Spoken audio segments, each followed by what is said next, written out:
예, 주말에 차트로 시장 한번 정리해보는 그런 시간 갖고 있는데요. 오늘도 뭐 내용을 좀 정리해 보겠습니다. 이번 주 금융시장 보면 이게 미국 2년물 국채금리 추이거든요.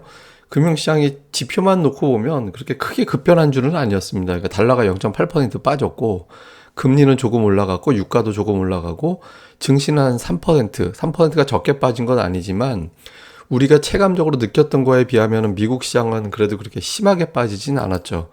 그런데 이제 메인 관심사가 조금 바뀌었어요. 애플이 8.1% 빠지고 나이키가 14.3% 빠졌거든요.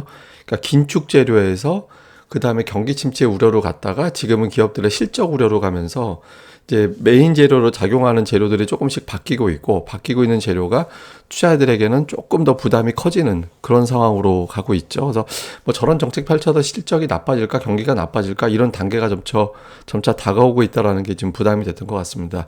주말에 미증시 보면 이제 전저점 깼죠. 연중 최저점 깼는데, 주요 재료가 그 미국의 물가 지표가 예상했던 것보다 높게 나왔습니다. PC 가격 지수가 전년 대비 6.2%, 전월 대비 0.3%, 근원은 4.9, 0.6. 이게 전부 다 예상치보다 높게 나왔거든요.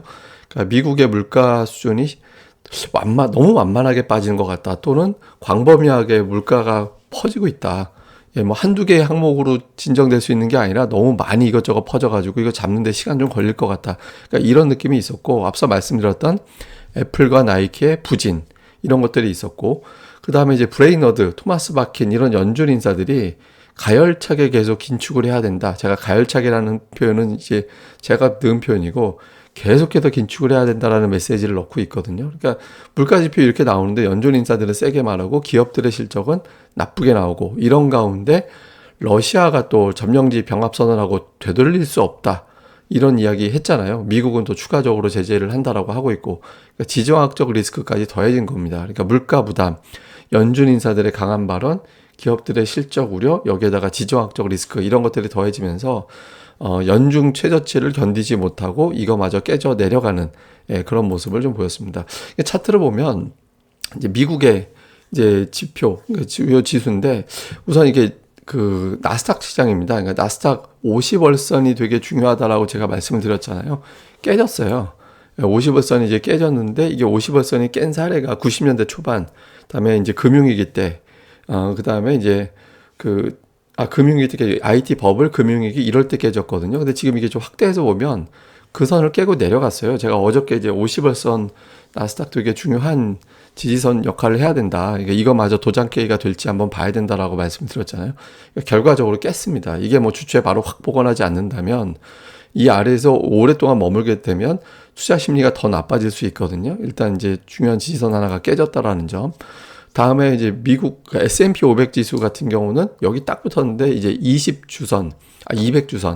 예, 주봉상 200주선을 깨고 내려가면 그때부터는 상당히 심각한 하락이 나왔다. 이것도 역시 보면 IT 버블 때나 금융위기 때 깨고 내려갔던 상황이었거든요. 코로나 때는 순간적으로 깼다가 바로 복원되는 그런 모습이 나왔고, 근데 거기에 딱 붙었어요.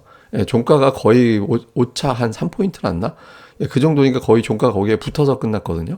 이것도 깨지게 되면 투자자들에 대한 투자 심리가 이거는 금융위기로 가는 거다. 그러니까 지금까지는 금융위기에 대한 걱정이었다면 금융위기가 발생했다, 이런 버전으로 바뀔 수 있거든요. 그래서 기술적으로는 상당히 좀 고약한 그런 상황이 만들어졌죠.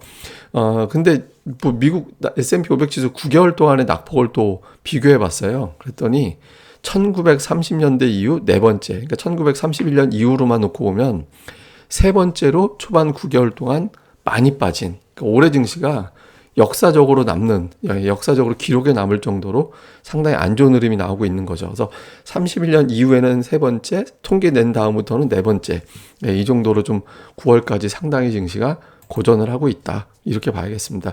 그나마 조금 이제 좀 위안이 되는 건, 제가 이제 지난주 말씀드릴 때 달러 인덱스가 115에서 116 사이에서 저항이 나와야 된다, 이제 그렇게 되지 않고 120까지 가게 된다라면 주식시장은 상당히 크게 빠질 수 있다, 이렇게 말씀을 드렸었잖아요.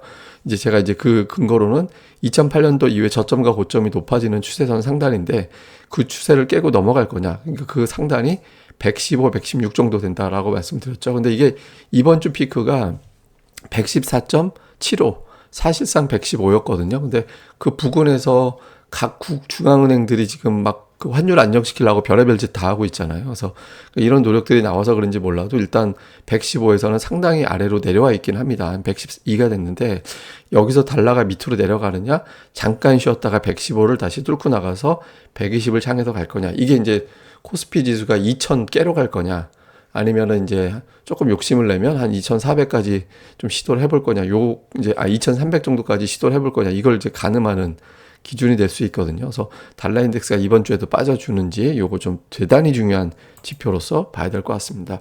그다음에 이제 제가 지난주에 말씀드렸던 거 하나 있었잖아요. 기사 중에 이런 게 있었다.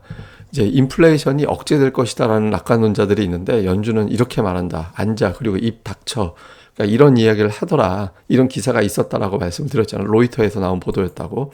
근데 오늘 이제 콜라노비치라고 되게 유명한 이제 사람이죠. JP 모건의 전략가인데 이제 증시에는 대표적인 낙관론자예요. 대표적인 이제 비관론자는 모건 스탠리의 마이클 윌슨이고 대표적인 낙관론자는 JP 모건의 마르코 콜라노비치거든요.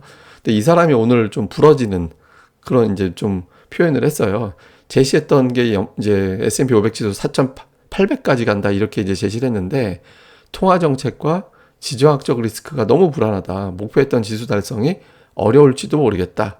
그래서 이제 이게 표현으로는 이 사람이 시장에 무릎을 꿇은 거 아니냐, 뭐 이런 어떤 표현이 나오기도 했거든요. 그래서 어쨌든 대표적인 어떤 이제 낙관론자들이 하나둘씩 조금 부러지는. 물론 이제 아직도 제레미 시겔 같은 사람은 장기 투자자라면 지금 매도할 필요 없어, 뭐 이렇게 이제 이야기하기도 하는데 어쨌든 한 주에 어떤 상징적인 어떤 의미가 있는 어떤 낙관론이 조금씩 무너지는 그런 모습들도 나오고 있습니다. 근데 이게 뭐 역으로 볼 필요도 있긴 한데 어쨌든 좀 이런 이슈가 있었고요. 또 정리를 좀 해보면 재료가 바뀌고 있어요. 그러니까 처음에 이제 금리 때문에 금리 긴축 이런 것들에 걱정을 하다가 경기 침체 우려로 갔고 경기 침체 우려가 실적 우려로 넘어가고 우리가 이제 체감적으로 제일 크게 와닿는 건 사실 실적이거든요.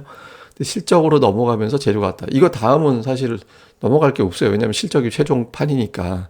그러니까 일단 이제 실적까지 넘어오면서 좀 애플과 애플이라든가 나이키 같은 대표적인 어떤 글로벌 기업들이 깨진 한 주였습니다. 그리고 각국의 시장 개입이 또 두드러졌어요. 그러니까 지금 위안화가 전 되게 재밌는 뉴스로 봤거든요.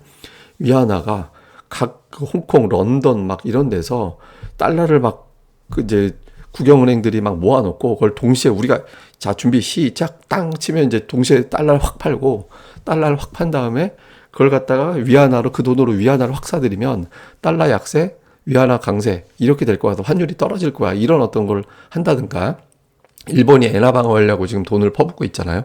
이런 것들 뭐 이런 것들이 이제 나와서 어쨌든 이번 주에 달러 인덱스가 좀 피크를 보이긴 했거든요. 이게 진짜 피크냐 짝퉁이냐 이거에 따라 달라지는 거죠. 되게 중요한 거고 그 다음에 이제 우리 증시는 막판에 외국인들이 매수했는데 이게 과연 이어질 수 있을까?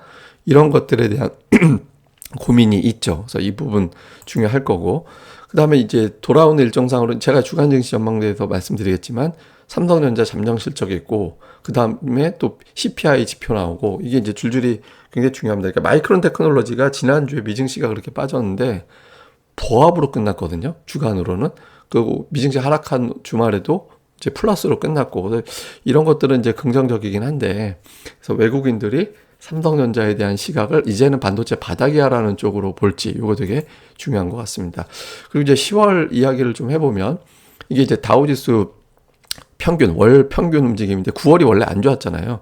9월이 원래 제일 나쁜 달이었는데 이번에도 이제 그런 패턴이 나오긴 했죠.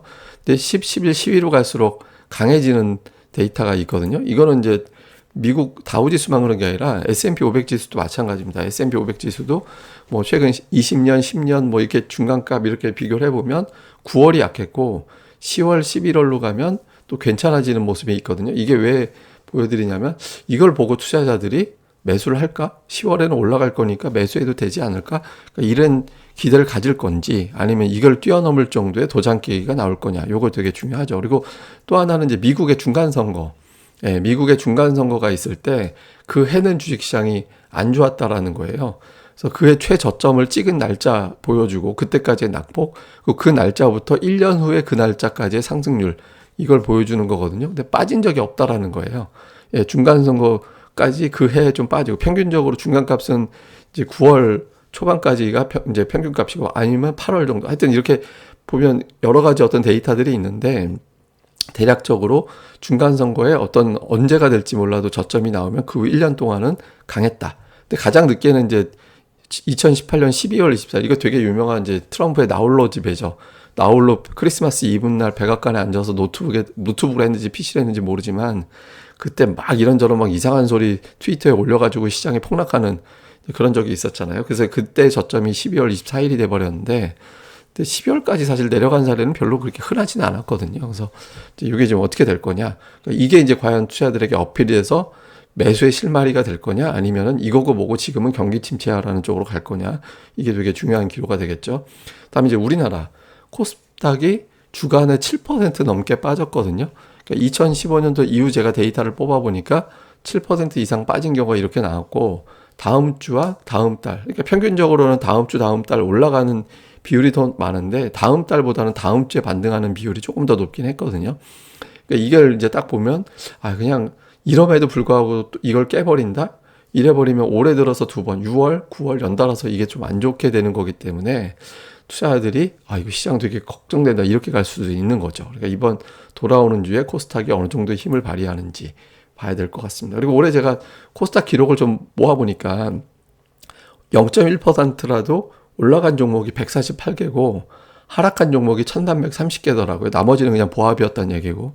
그러니까 종목당 평균 수익률이 마이너스 27%. 하락한 종목들의 어떤 평균 하락률을 따져놓고 보니까 마이너스 36%. 그리고 올해 반토막 난 거. 이거 반토막 기준은 49.5% 넘어간 반토막으로 따졌습니다. 근데 이걸 따져놓고 보니까 288개가 반토막이 났더라고요. 그러니까 진짜 역대급의 괴로운 장이 좀 이어지고 있는 것 같습니다. 근데 여러분, 이렇게 되면 또 언젠가는 또 돌아서죠. 근데 그때까지 살아남는 게 제일 중요하거든요. 그러니까 이제 이럴 때 이제 부러지지 않고 어떻게든 버티면 또 시장이 돌아설 때는 또 무서운 복원력을 보여주잖아요. 그래서 그때까지 꼭 좀 살아남으셔가지고 좀 반전할 때 원금 회복이 됐든 수익이 됐든 좀 기회 좀 잡으셨으면 좋겠습니다. 그럼 또 주말 잘 보내시고요. 또 주간에도 또 주말에도 계속해서 유튜브 방송은 진행이 되니까 또 뵙도록 하겠습니다. 이 방송 구독하기 꼭 부탁드리고요. 그리고 네이버에서 고릴라 리서치 카페 많이 검색해 주시면 되니까 많이 가입 부탁드립니다. 감사합니다.